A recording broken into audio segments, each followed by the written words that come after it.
Hi, you're welcome back to my channel and to the last videos in this series of using Turnitin as a feedback tool. In this video, we'll be looking at editing and resubmitting your work. So in my last videos in this series, I have talked through how you can submit your work to Turnitin in part 1. And then in part 2, I talked through checking your originality score. In the third part, I discussed the meaning of this originality score that arises from the test. So I used some cases, 3 cases actually. The first was when you have something extremely high, like 98%, what that could mean and how you can remedy that if it's a problem. And then the second case was something seemingly acceptable. I think that was 24%, and what that meant and why that will not be acceptable. And then the third case was in the 30 ranges, and then I discussed again what the problem was with that particular submission. So in this last part, I'll be looking at editing and resubmitting your work.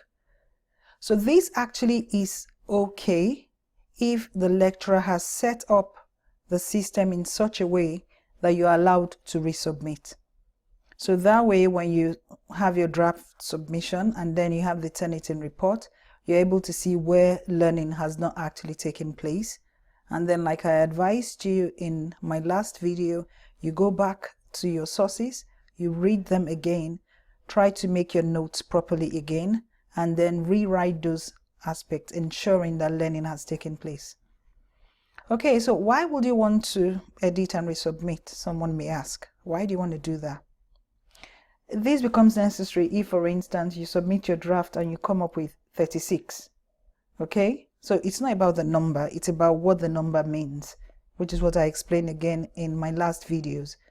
Turnitin has checked, compared your work against all sorts of sources out there on the internet, against journals, against periodicals, against other student work, and has found out that 3% of what you claim to be yours belongs to one student in Coventry University. Another 3% belongs to this publication, 2% belongs to this site. And it's not just the fact that you have used these ideas, it's the fact that you have virtually copied and pasted the ideas.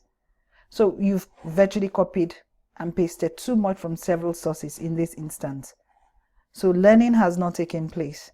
You don't really understand what you have written, and that's why you have written it the way it was in the source you leaned on. There's no problem with, reading sources. In fact, the more sources you use, the better.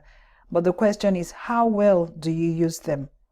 And that's why you have to apply, proper note-taking skills. You read, you understand, you keep that source aside, and you write what you understand in your own words.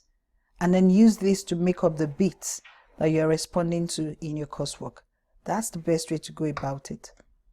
So now, having a closer look again at this particular case, you find out that several aspects have been just, copied and pasted from several sources. Like if you look at the second option, for instance, in blue, you see it here. And then for every time you see the pink dotted around the article or submission, you know it's from this source. 3% of the work is too much to come from one place as is. So you see, a lot still has to be done with all of this. You need to still try to understand what exactly it was you were trying to write and then put it down in your own words.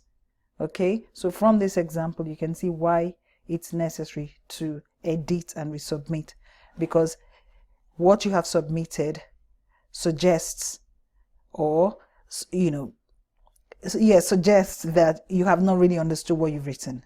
And that's why you've had to write it just the way the people who wrote it have presented it in the previous sources.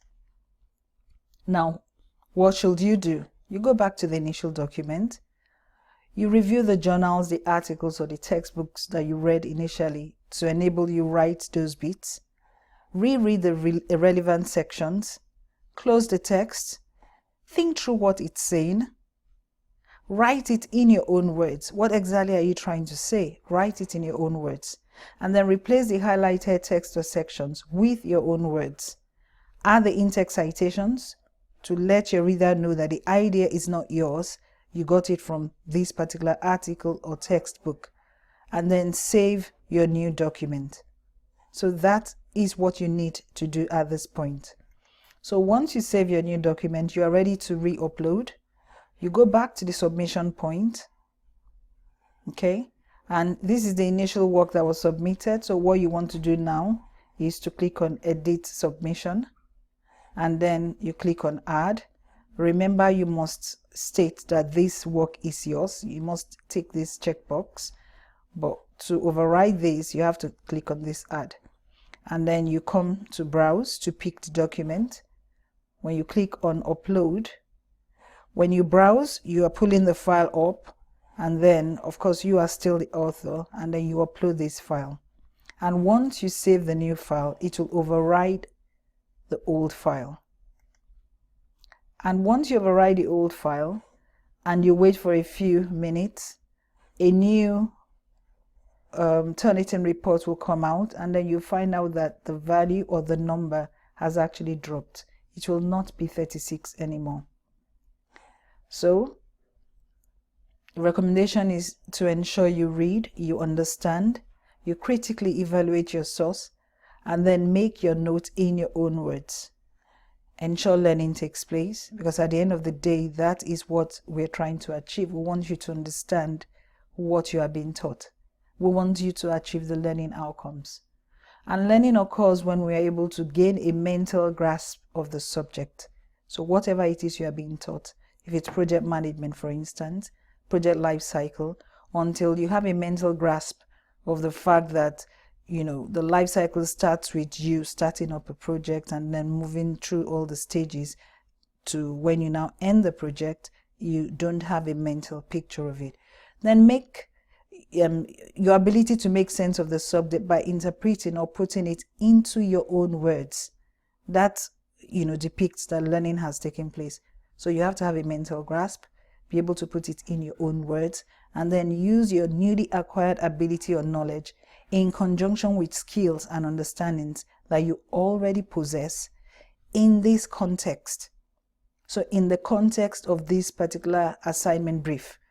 So if the brief is something that has to do with project management, gain a mental grasp of that subject, put this into your own words, and then the previous skills you have with note taking or any other skills, put them together with your understanding, and whatever you have read from different sources, synthesize them and use them as a whole. And then that way you are able to learn, and whatever it is you have learned becomes yours. It becomes a part of you. So your learning is enhanced. Okay, so once learning takes place, ensure you're using in-text citations.